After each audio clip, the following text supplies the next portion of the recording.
Hey, good afternoon, everybody. Good morning, depending upon where you are. Afternoon, my time. Most of you guys are probably somewhere in the morning hours. This is Tom Stewart. I'm with John Zdanowski, and we're going to be talking about a strategy summit that we're doing in Charleston in just a little over a month now, or a little less than a month, actually, 17th through 19th of September. John is going to be one of our keynote speakers, and he's coming at us from you know, an area where we're going to be talking about accounting and so on and so forth, but a really unique perspective. John, good morning. How are you? Hey, Tom, thanks for having me. You know, I've had the privilege of talking to you a couple of times, and wow, we can spend the hour just talking about your story. And I do want to take, 5-10 minutes or so and do a light touch on that. But I'm really excited that you're going to be coming to Charleston here in a little less than a month. And you're going to be one of our keynote speakers at our strategy summit. So with that being said, could you introduce yourself and share a little bit about who you are? Sure. So I'm an electrical engineer who's turned into a CFO. And so I've been a chief financial officer of lots of different kinds of companies for 25 years. And in that time, I built 5 $100 million companies, and I have a $100 million fund that lends money against the inventory of emerging consumer brands. Now, I built all that using the concepts of unit economics. And now I run a company I co-founded called Weekly Accounting, where we help businesses see themselves better by doing what I would call integrated data accounting. So it's not just bookkeeping and what your old accountant does. I'm taking the data from all your systems, trying to understand your unit economics so I can predict the business more accurately. So before we get too deep, what is unit economics? So unit economics is the answers questions about how much does it cost you to acquire a customer? How many times do they pay you over a period of time? What's the total revenue that you get from a customer? And then, what does it cost you to service that customer? So it's looking at your business, it's taking your P&L and then breaking it down so that I can see it on a per unit basis. In the case of a made business, it would be, per customer. Okay. So it's not just the averages or the aggregate, it's each individual customer you would have that data for. Exactly. And we many of these businesses are spending money in various places like on Facebook or Google, and we take that ad spend and we look at the number of new customers that you charged for the first time in that period, whether it's a month or a week. And then we can determine things like customer acquisition cost. And then we can see, how much do you earn from that customer over and above your customer acquisition costs. And these are the fundamental sort of unit economics of what drives these businesses. And they help you understand a whole bunch of things about the business that we'll talk about. Very good. Very good.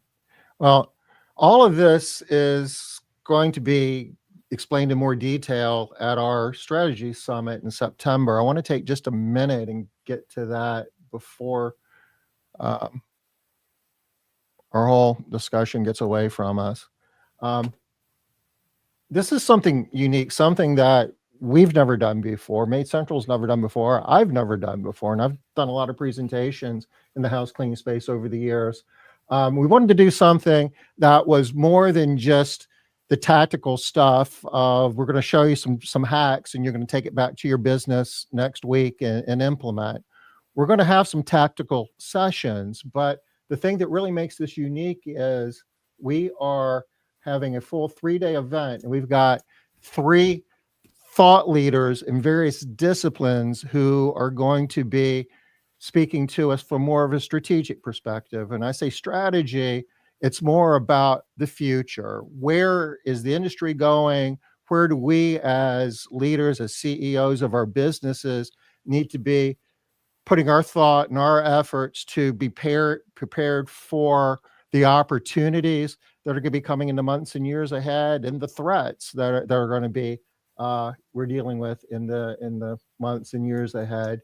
Jonathan Wisman is going to be one of our keynote speakers, and his area is in the area of hiring, basically managing human capital, if you will. He is the CEO of Who Hire, and it's a software platform.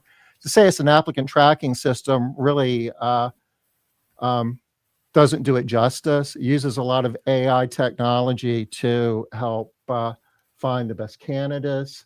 John Zdanowski, your area and is going to be on the accounting and the unit economics. And to say accounting really doesn't do it justice either. That's what, in my mind, that's what our CPA does to make sure that we're paying our taxes right. And that's part of it. But you're doing something that helps us manage our businesses.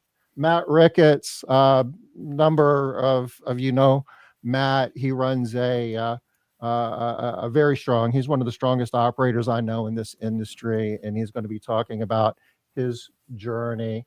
And in the afternoon, for all 3 days, we've got a lot of very successful house cleaning owners and operators who are going to be speaking. Gosha Barron, she's got an amazing business, multi-million-dollar business in Chicago. Pete Glavis, I've known Pete for over 20 years, and I'm sure he won't mind me sharing. He was generating over $6 million in revenue over 20 years ago. My math tells me that he's cleaned more homes than anybody in the house cleaning industry ever has. And he doesn't get out and speak much, but he's going to be sharing his story with us. Don Haga, he's building a platform company and is acquiring other businesses. Greg Norrell, he is the founder and CEO of More Hands. They own a good chunk of Texas, and they've got branches all over the place. And he's got a very interesting story to tell. Joe Walsh, a friend of Made Central, and he's got an awesome business in Portland, Oregon. And Chris Willett, who's out in Denver, he's got a strong story to tell too. Interestingly, I think Joe, Chris, Gosha, and Matt, all four are on the Inc. 5000 list for last year, which was just announced last week. So interesting tidbit, there are 9 house cleaning companies on that list, and all 9 of them use Made Central. So this is going to be an awesome 3-day event, September 17 through 19. I'm going to drop the link. It's just madecentral.academy if you want to register. We've got about a half a dozen slots still open for the to be here live in Charleston.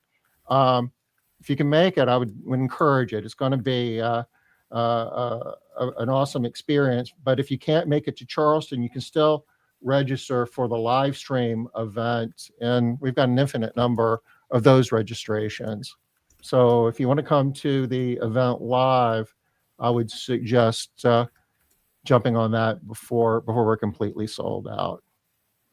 So I did my obligatory thing, John. I'll pass it over to you now. And if you could go a little bit deeper into what you're going to be talking about and just the whole general gist of what your service does. Yeah. So I guess I got here because Matt Ricketts, that Tom mentioned, was looking to get a better view and understanding of his business. And so he actually just found us on a Facebook ad, and he landed, in my lap, and we built him one of the tools that we use to analyze the business. And we gave him some some insights that he was so excited about.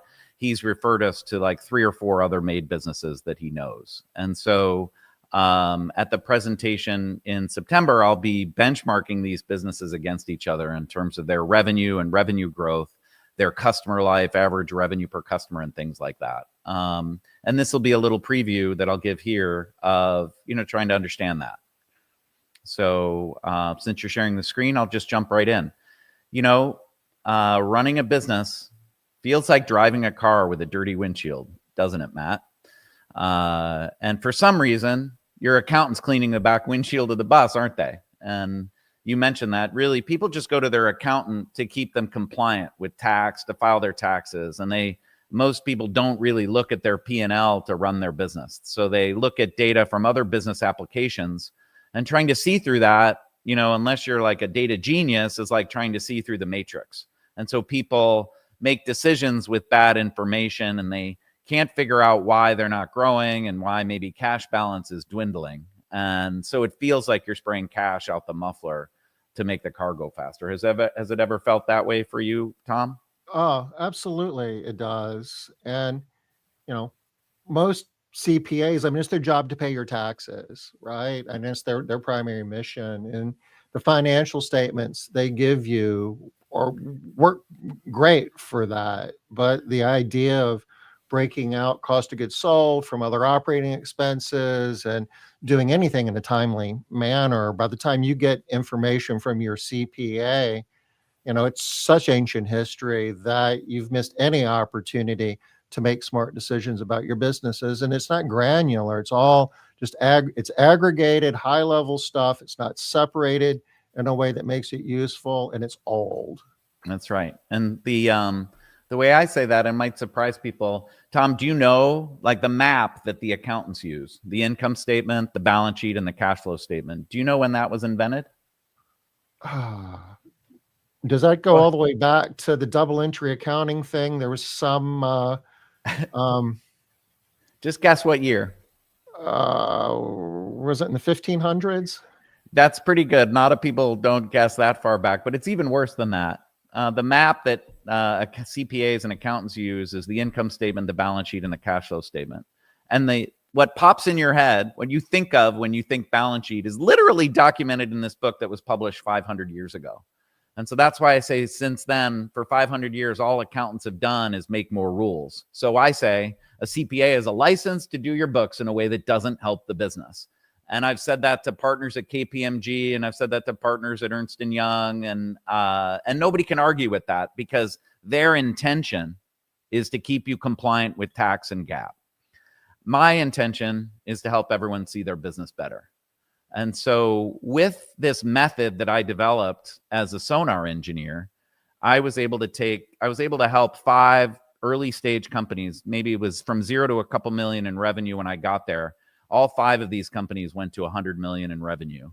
And I've had 18 exits now, and I'm working on my 19th because this method of looking at your business is just so powerful.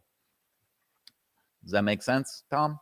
It does. And, I guess there's another, you got a very diverse, resume, if you will. And you also operate a business that provides capital to privately held companies.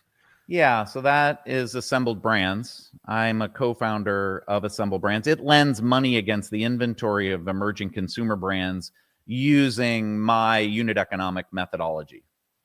And what I've done with Matt Ricketts' business, Better Life Homes, is to take all his data, build a data warehouse, and then process that data warehouse like, really, I have a master's in electrical engineering, process it like a data genius, and then present it back in a way that really helps him understand his business on a weekly basis. And I'll show that to you. In a way, we're helping him close his books like on all his business data every single week, rather than waiting for the bank statement, which is really waiting for the bank statement to be mailed is sort of the reason people have done months. And I don't know why people compare March to February, because March is 10.7% longer than February when it's not a leap year. So my business, of which Matt is one of the customers, is about a $5 million business, and it's been growing like crazy because it is such a better way to see the business. And just to jump in, what we do to analyze trends in unit economics, we get access to all your business data. So we get access to your QuickBooks primarily, and Made Central and Google Analytics. And then we build what I call an integrated financial model. So it's not just your income statement and balance sheet. It is this, your unit economics sit above your income statement and balance sheet. And then we look at it monthly, quarterly, and annually. And then we use it to forecast revenue growth and cash, and then to set goals and performance metrics using unit economics. Then we turn around and break it down weekly and average weekly. And this is when I say, once you see your business weekly, the old ways of seeing your business will seem quaint. And so when we're, just to break it down here, here's an example business that has a Q3 goal of like 11,777 customers. This is quarterly. And so in Q3, we're already 6 or 7 weeks into the quarter. And I can see that in order to hit nearly 12,000 orders, we need to sell 900 a week. And we've been selling 927 a week. So that's what helps know what's happening on your business on a weekly basis. So, I was looking at your website a little bit, and you talk about like 3 key benefits, illuminating your revenue engine, analyzing unit economics. We've touched upon that a bit, and the forecasting, the profitability, and the cash. And one of the things that we talk about in Made Central is about being able to get predictable outcomes and using the tools, using data that exists around your business to predict, to forecast where you're going to be in the months ahead. And there's a couple of reasons for that. If you're ahead, you have a plan, and if you're exceeding the plan, being able to figure out, well, what are you doing that makes you perform better than what you thought you were, and let's do more of that. And the other part of it is, if you look at the future and if you don't like it, you have an opportunity to do something about it before it happens. That's right. And so the weekly data you're providing, I guess, is that's the real value, isn't it? Yeah, you'll know effectively when you have a forecast. We build you a forecast, and for the attendees of the conference, I'm willing to do this as a gift. I'll post a link in the chat, and if you connect your QuickBooks, we'll build you one of these integrated financial models, and I'll show you. I'll help you benchmark your business against other businesses on the Made Central platform, and I'll meet with you at the summit as well. But basically, if we have this goal, and when I break it down weekly, you'll notice I break down new customers versus repeat customers differently. And this was one of the things that Matt noticed when we spoke, is that his sales team was telling him that they sold 35 customers last week. And I was like, in the last 6 quarters, you've never sold 35 customers in a week. And he goes, that can't be right. Everyone knows salespeople never lie. That can't be right. But what the salespeople were doing is they were counting like the 15 customers that they re-engaged. And a repeat customer is very different than a new customer. And the way we forecast is I forecast your new customers separately from your repeat customers. And I say this, like, when you put the right data in front of an empowered team, they get better. And unit economics are the right data. This is an example.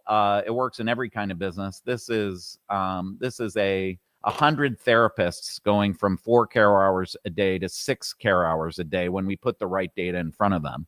And when we showed this to Matt, he was able to focus his sales team on new customers rather than getting them to re-engage customers. And he has a separate person who's trying to re-engage customers. And that's a much better way to kind of think about running the business.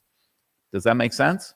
It does. The slide before this, where you were looking at healthcare providers going from 4 hours to 6 hours, I guess that's, billable hours out of, I presume, an 8-hour day. So that's basically getting a 50% increase out of a human being over an 8-hour day. That's exactly right. I mean, they were clearly in negative gross margin territory. They were, I say, like selling dollars for 90 cents. It's easy to grow a business if you're selling dollars for 90 cents. But it's not sustainable unless you have an infinite source of capital.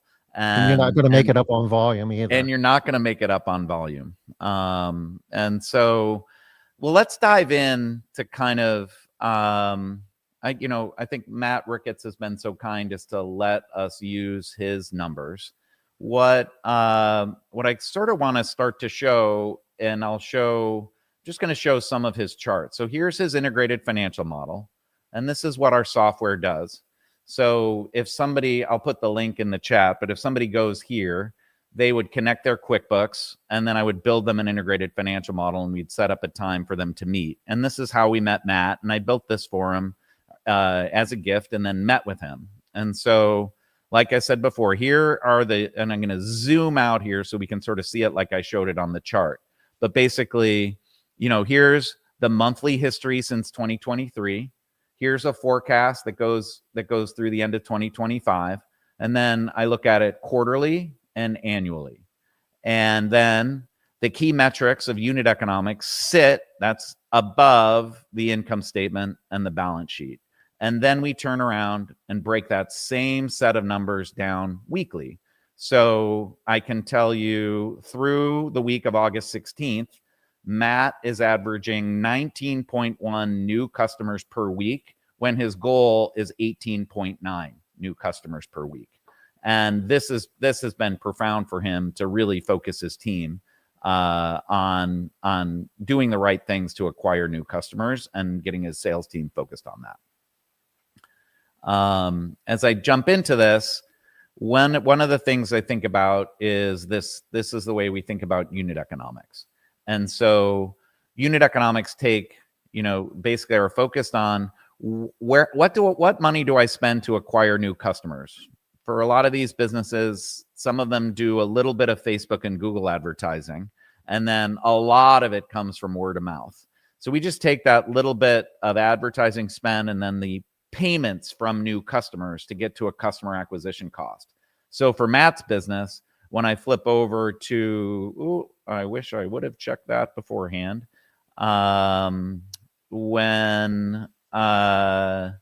So here's his, I'll just have to do it in the charts here, but basically here's since the beginning of 2023, Matt has had 3,600 new customers that have purchased 31,000 times. So that's like 8.5 purchases per customer. Recently, his customer life has been in the 14, 15 month range. And when I look across a few of these businesses, this is like 5 different businesses on Made Central. I can see that the customer lives range from as low as 10.5 months to as high as 33 months. So who's ever doing that it's a smaller market. He may be one of the only guys in the market, and that his customers have nowhere else to go, and that may be why his customers are staying so long. He's also got a pretty high average monthly revenue per customer.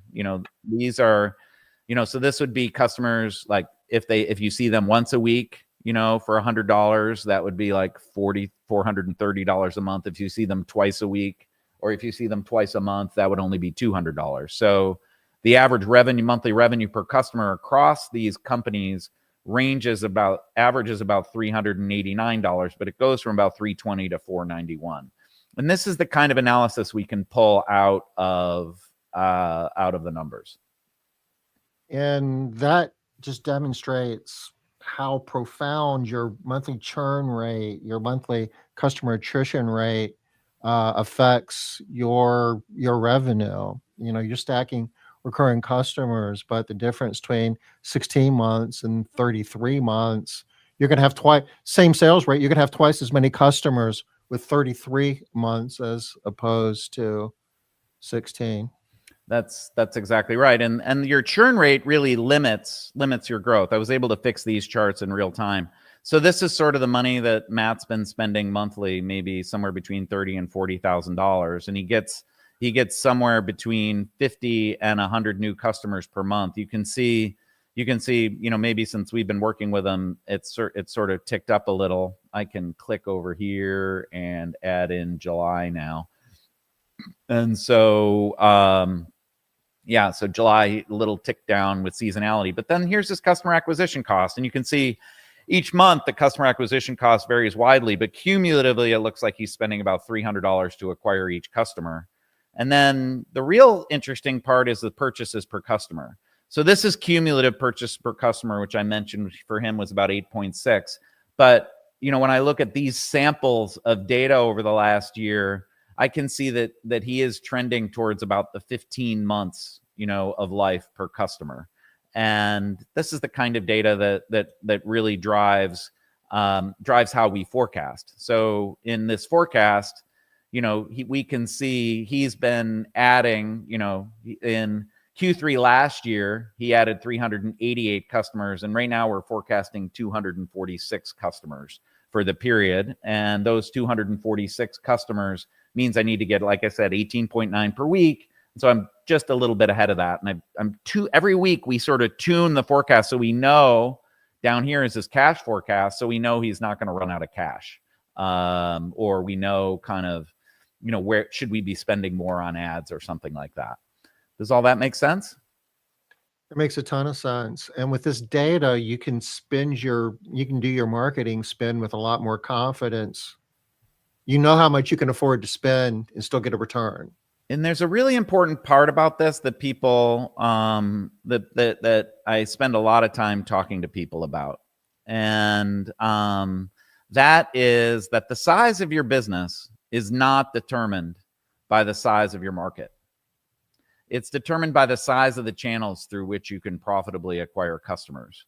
And of the 5 companies I've seen that work on Made Central, only one is really spending more than $10,000 a month, like on Google. And that business is doing really well with it. So I'm curious to see if we can get some insights for other folks on Made Central who might be able to figure out how to use that channel as well. But what happens in every one of these channels, and I think it happens surprisingly fast for Made businesses for some reason, and I have some hypothesis about that. But this is an example of a saturated channel. This happens to be not in the Made business. It spent $300,000 to acquire 1,600 customers one month, and then it spent $350,000 to acquire 1,600 customers the next month. Clearly, that's a saturated channel. And my advice to this business is to spend less. For most of the Made businesses, I would say they could spend more, but I don't think anybody's really figured out how to do that. So does that make sense, Tom? It makes a ton of sense. That makes a ton of sense. You reach a point of diminishing return where the extra dollar, the marginal dollar, is not really creating value for you. That's right. So, jumping back into, I need to hide some of these tabs so I don't show any other names that I don't intend to show. And here we go. Okay. So basically across these 5 businesses and different markets of different sizes, we've got companies that range in revenue from, pretty tight range, an average of 3.8 million, ranging from 2.7 to 5 million. And you can see the change in growth rates, right? So these businesses are growing, like this business is barely growing year over year.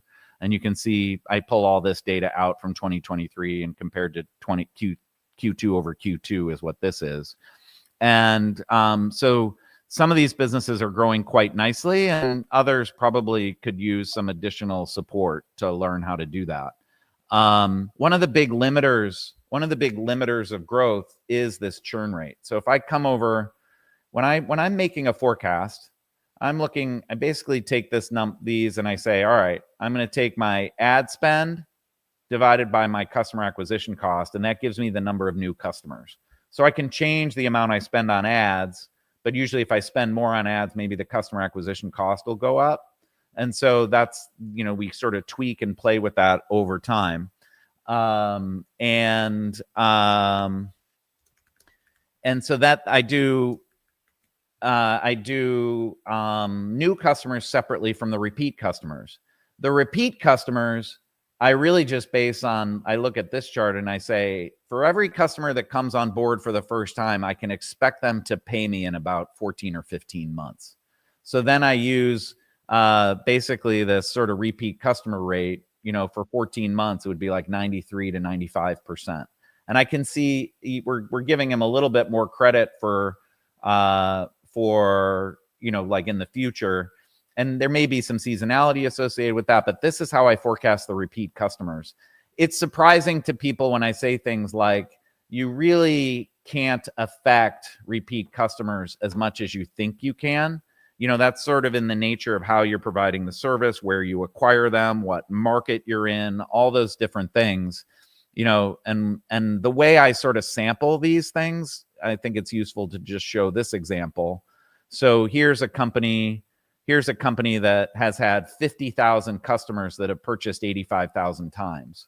Nobody can argue with me that the purchases per customer is definitely 1.7 purchases per customer. When I plot that over time, these samples, you can see how the cumulative numbers flatten out at 1.7. But back in 2021, with just 2 samples, I got within 10% of where that answer would be.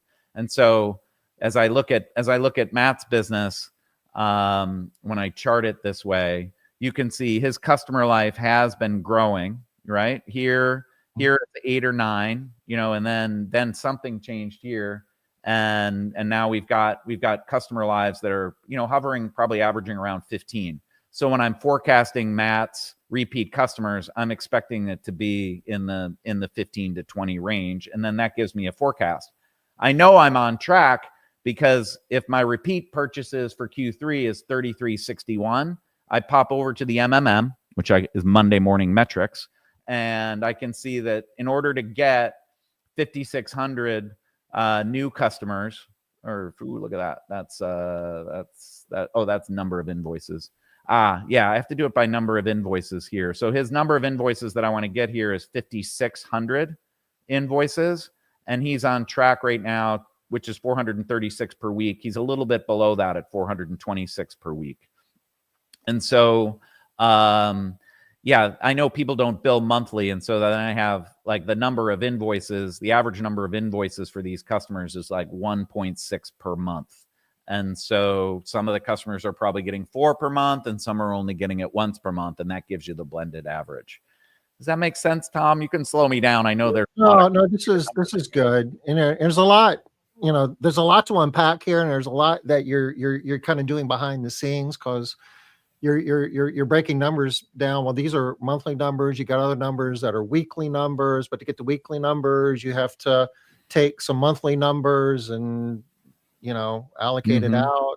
But the long and the short of it is, if you know what your customer acquisition cost is, and if you know what your monthly churn is there the unit economics part of this? Are we boiling the acquisition cost down into like lead sources? I mean, what cohort analysis, I guess, is a term for it, where you're coming up with subsets of the customers, and some customers are going to last a lot longer than other customers based on geography or psychographics, or just that's interesting. All the things that you mentioned there, I sort of call level 2 metrics. Level 1 metrics is just like Matt's business here. I just take his Google ad spend and his Facebook ad spend over a long period of time, and then I get a CAC based on Google and Facebook. I don't delineate that some of these customers are referral customers at all, and that still makes it forecastable. You mentioned cohorts. I use cohorts if we change things. Like if you doubled your prices, you would expect your customer life to decrease. That's when I would look at a cohort before the price increase and after the price increase. And this works at small scales. You remember the $100 million businesses I've worked with, some of them would spend as much as like $600,000 on ads every month. And at a high level, I would still just come and say that their customer acquisition cost on a blended high level basis here would be about $130 in this case. So I think people can overthink a lot of those things. And when I'm thinking about unit economics this way, this is the real insight that I've had that's helped me be successful. And this is the real insight that I was able to teach to Matt and the other MAID businesses on the platform, so that they can really focus their attention where it's going to matter the most. So in this model, once you get all the way over to the right, LTGP colon CAC, what you got some acronyms? You get all the way over to the CAC is customer acquisition cost. What were you saying? And you had your flow chart there, and I forget, it was a 4-letter. Oh, this flow chart. Yeah. Lifetime gross profit. That's a really interesting one. I'll stop sharing my screen for a second just so we can talk about this. So I have a funny little phrase: when words and math combine to predict things, you know what we call that? An Science. accident? Science. So you have to use words. You have to use words with the math precisely. So when people are thinking unit economics, the word that most people use is lifetime value. And that to me is an ambiguous word. You might mean lifetime revenue. You might mean lifetime gross profit. You might mean lifetime contribution. And each one of those things is more specific than lifetime value. It's like, Tom, if I asked you what your profit margin was, do you even know what I'm talking about? No, you're talking about gross margin or operating margin or net margin. And so the thing here, in order to be really good at this, you got to be great with both words and math together. And so that's why I use lifetime gross profit. And I'm going to go share the screen again and see if I can actually do this. And there we are. Look at that. And you would define in the house cleaning world. In the house cleaning world, let's go look at lifetime gross profit. So in Matt's business, I can see that he's got his labor cogs in there. He didn't have his. You want me to share screen again? Oh, am I? Yeah, please go ahead and share the screen. Oh, thank you. I'll ask you to do that in the background. Okay. Ooh, I'm just sharing this window. I need to stop sharing this window and share 1 second. Share this whole window. There you go. Okay, now I can switch between tabs. So in Matt's business, you know, his gross margins over time, you know, and what's in gross margin? He's got the cleaning equipment and cleaning supplies, and then he's got the labor costs. And a lot of people don't put their credit card processing up there, but they should.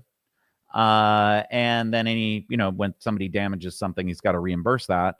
So what that means is when I look at his margins over, look how many quarters, like a dozen quarters here, Matt's gross margins are averaging about 49%, as high as 58% and as low as 42%.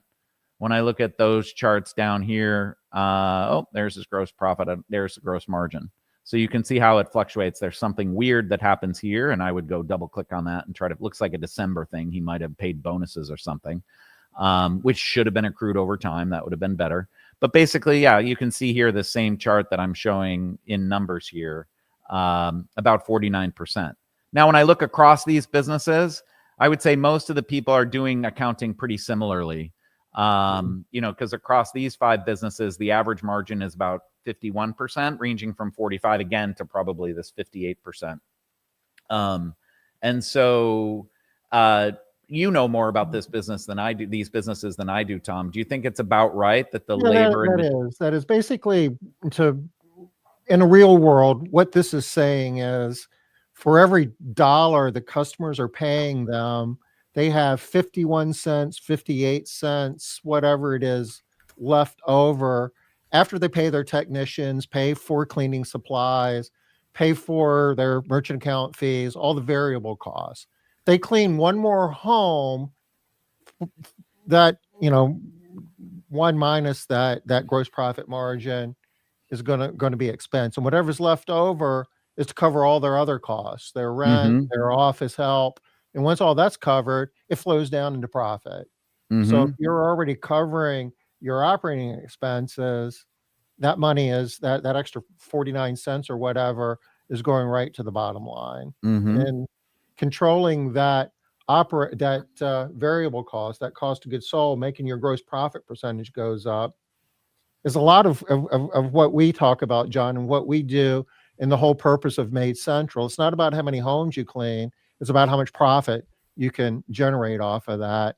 And there's a lot more opportunity on the pricing side and the variable cost side than there is worrying about everything below that. Not to say that it doesn't matter, but most companies can make a ton more money by what you could refer to as the unit economics. Make sure you're billing right for every job you do, and primarily controlling your direct labor costs. That's There's right. other costs in there as well, but the whole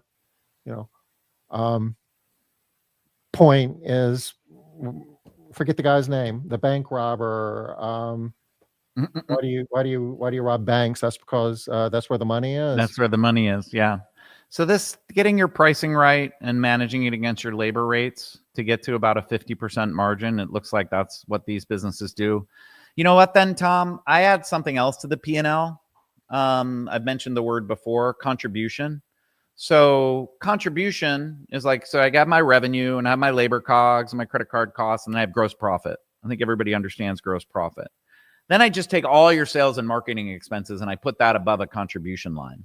Because as I like to say it, you can stop sharing for a second. There's only two kinds of people in a business: people who work in the contribution engine and people who work on the contribution engine. So the people who work in the contribution engine do two things. They clean houses, and then they sell to customers who want their houses cleaned. Then that's the contribution engine. Then the people who work on the contribution engine are people like Matt and all the owners of the businesses that are subscribers of Made Central. They do four things. They finance the they instrument the contribution engine, and that's what we help them with. They finance the contribution engine, and they just make sure it has enough cash to grow. They staff the contribution engine. They've got to go recruit people to clean the houses, and that can be a sizable amount as well. And it's really hard for me to break that out based on what a lot of people are seeing, but that's probably a big expense for folks, is recruiting, and the turnover on the cleaning staff might be high in some cases as well, I imagine. And then they oversee the contribution engine, and that's like a board member. And so you can share this. You can share the screen again here. When I look at Matt's business here, his contribution margin, so inside sales and marketing, this is where I'm taking. So you refer to that as variable overhead. This is like variable overhead, right? There's your fixed overhead, which is just like, maybe I have an office and I pay rent on it. Maybe I have to pay Made Central, for example, and that would be in, software expenses or, computer and internet expenses. And those are sort of below the line for me because they're relatively fixed. But I can make decisions about how much to spend on ads or how much to spend on marketing. When I look across this, so Matt, for all these quarters, his contribution margin has been 38% on average, as low as 26% and as high as 50%. When he's at the low end of that range, like 26%, he's spending a lot on marketing. You can see across all this, he's spending the most, and I can just flip on conditional formatting here and say high is bad. And you can see when he has the lowest margins, and here I can say low is bad.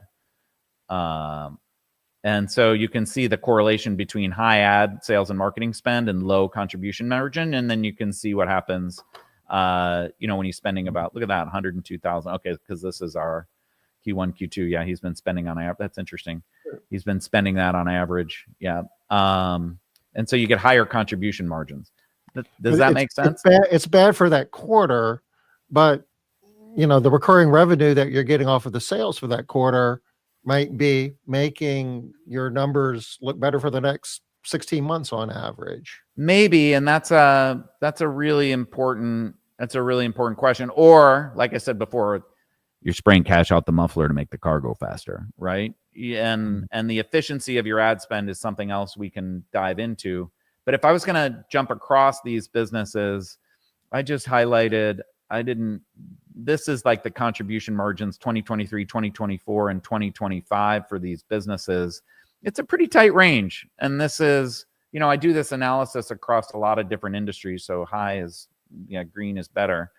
Yeah, so across all these businesses for these years in this quarter, its average is about 44% contribution margin. That's a really important number to know, because then that's the money that covers all my fixed expenses. And if you're not, like I said, if you're selling dollars for 90 cents, you can't be profitable. And if your contribution margin is too low, you can't be profitable. So if you can manage your gross margins in the 50% range and your contribution margins in the 44% range, you end up with a nice profitable business here. Does that make sense? That's why I break out contribution margin. No, it makes a ton of sense, and I think that's it's a valuable and unique perspective. And Most here's most how I companies, use it. Yeah, most companies don't have it. Sorry, go ahead. no, they don't. They just have that, aggregated in, lumped in as an operating expense. But it's really unique. It has a lot of unique characteristics, and treating it as its own entity on the P&L makes it a more Yeah. useful tool. Yeah. So this is how I think about how do you set, and I guess let me zoom out and just go, here's a little case study of a different kind of business. Boy, I bet everybody would love this business. This will just take about 2 minutes. But, 20 million revenue growth and 0 outside investors. Boy, you would love that business, right, Tom? Yeah. But revenue growth is a vanity metric, especially in this business. Focusing on profitability is way important. And to get to profitability, I would say unit economics are more important than the P&L. So I've showed you how I look at customer acquisition cost. So how do you set a profitable acquisition cost? Well, your lifetime gross profit sets the CAC target. CAC is customer acquisition cost. So in this business, they happen to get 4.3 purchases per customer at an $84, payment per purchase and 29% gross margin. So the lifetime gross profit here is $106. This is how I convert that into a P&L. And there's lifetime revenue, which is just purchases per customer times your average order value. For Matt, his lifetime revenue per customer is $5,300. Across all these businesses, lifetime revenue ranges from as low as $3,400 to as high as $14,000 for this one business. And that's because his customer life is so long. And his average monthly revenue per customer is quite a bit higher. So then gross margins, that gives you the lifetime gross profit. Then below that, I drop in my customer acquisition cost, and then I get a $73 contribution per customer in this case. But this is what happened to this business in Q1, Q2, Q3. They got really excited in October and way overspent on their customer acquisition cost. So look at their contribution margin. There's no way this business can be profitable at 4%. So I come back, well, how do I do it? If I'm running with negative unit economics, it's like spraying cash out the muff. It's not investing in the business. And that's where you said if he spent a lot in Q2, he might get a lot more in Q3. Maybe. Or it could be spraying cash out the muffler to make the car go faster. So how do I set a CAC? Well, I drill into when it was good. I want to optimize for contribution margin.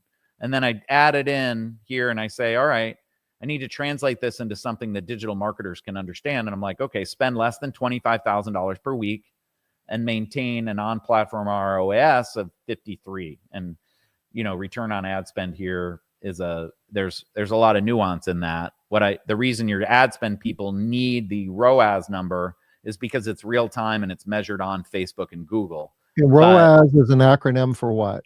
Return on ad spend. So for every dollar of ad spend that they get in this case, Facebook gives you an index of 53.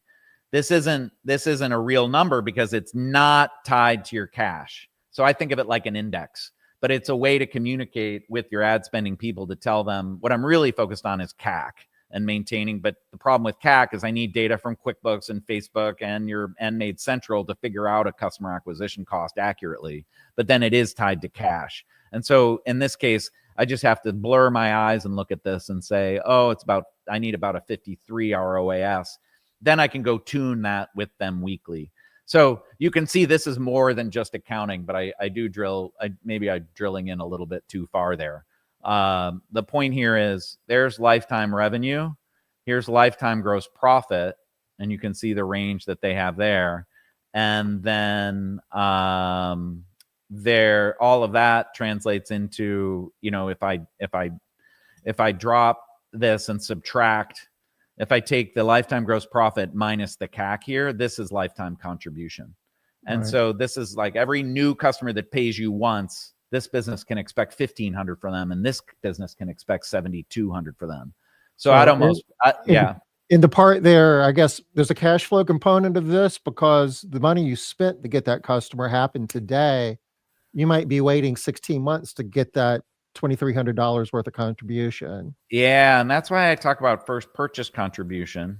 And so first purchase contribution is just your average order value times your gross margin minus, that gives you gross profit minus your CAC. And so in this case, in the first month, you're going to lose $125 on that customer. And then the question is, based on their single purchase, single month, this times their gross profit again, is $173. So it's going to take me about a month and a half to recoup that $125. Some businesses, this is a lot longer. Some businesses, it happens right away. So, there's a ton of numbers here. Ton of numbers. You can go as deep as you want to go. And, I can see talking about, how much you want to spend. You talk about channels and, if you open up new channels, and that could mean one of a number of things, then you might be starting off at zero, and you could spend a lot of money and get a lot of return off of that till you start flatlining again. I guess the whole point of it is, though, that we're moving in a direction with tools like what you're showing us here, that you don't have to have a master's degree in electrical engineering or spend most of your waking hours playing with spreadsheets and building stuff like this. It's kind of like my car runs and it goes fast and it goes around. I don't have an idea what's happening underneath the hood, but it doesn't really matter. I don't have to, right? Yeah. That's a key point. What we do at Weekly Accounting is a done for you service. We ingested Matt's data. We produced this model. We use this methodology, and then we teach the methodology to him each week until he can sort of run it with our tools on his own. And we're able to do this, for a couple $1,000s or less a month. And that includes the taking over bookkeeping. So for a little more than you pay your bookkeeper, you can get a lot more insights. If you're curious about this, I'll put a link. You can book a meeting and we can talk about doing this analysis for your business. And it, this is the kind, I would do this for the first part of my career. I would do this at companies that raised, tens of millions of dollars. And I would have a data warehouse person, and I would have, people who understand SQL, and I would have people who understand spreadsheets and all that stuff. And it would be very expensive for any individual company to have that. So that's, with my mission is to help everyone see their business better. I'm trying to do this at a price point, for Made Central businesses in particular, in this case, for as low a price as possible so that everyone can see their business better. I took your link, John, and I dropped it in chat. So it's in all of the live streams. Both of the links. So the two links, one, you can connect your QuickBooks and we'll just do this analysis for you. The other one is you can talk to somebody if you talk to somebody who can help you understand this, and then we can give you a proposal for what we could do this for. Okay. Yeah. I got both of them in chat. Wow. So, and I guess whatever it is that you're spending on accounting or in your bookkeeping services, there's a school of thought out there that, well, gee, that's, spending anything on that more than what you currently are is, arguably a difficult thing for some of us to consider. But you could very easily show us how many new recurring customers, or, all the different metrics. There's 100 different ways that you could very quickly recoup that investment. I mean, the one thing that just screams at me is, there was a time in the house cleaning business that you would just count the number of homes you were cleaning, and if you needed to make more money, you just needed to clean more homes. I think that's quickly, it already has become ancient history. And knowing these numbers and managing your business with, predictable outcomes, and knowing what adjustments you can make in your business today to get different outcomes in the future can make you more profitable, give you a bigger contribution margin, give you an opportunity to, invest in new marketing channels and build an even bigger, more sustainable company. I mean, this is quickly getting to the point where if you're not, your competitors are going to be doing this. There's people in every market that are going to be running businesses, are going to be using tools like this. So if we're just counting the number of homes we're cleaning and how much money we're putting in the bank each day, it's gonna be harder and harder to compete.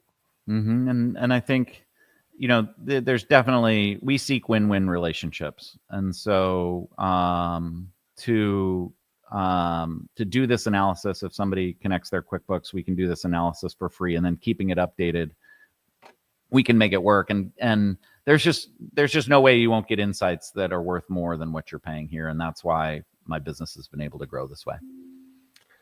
So again, John's going to be one of our keynote speakers, September 17 through 19, Charleston.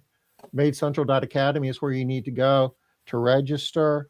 There's about a half a dozen seats available to actually be here at the live event. If you want one of those seats, I would suggest signing up really quickly because they're not going to last more than a few days, I wouldn't think, if that. Good news is there's an infinite number of seats if you want to live stream it. So, John, we're less than a month away. This is going to be an awesome event, and I'm excited that you're going to be part of it. Yeah, thank you, Tom. I appreciate the opportunity to help your customers see their business better. So we're pretty much at the top of the hour, so we're going to call this a wrap now. Again, hope to see everybody here at the Made Central Strategy Summit. John, appreciate it. We'll be seeing you soon. All right, thanks a lot.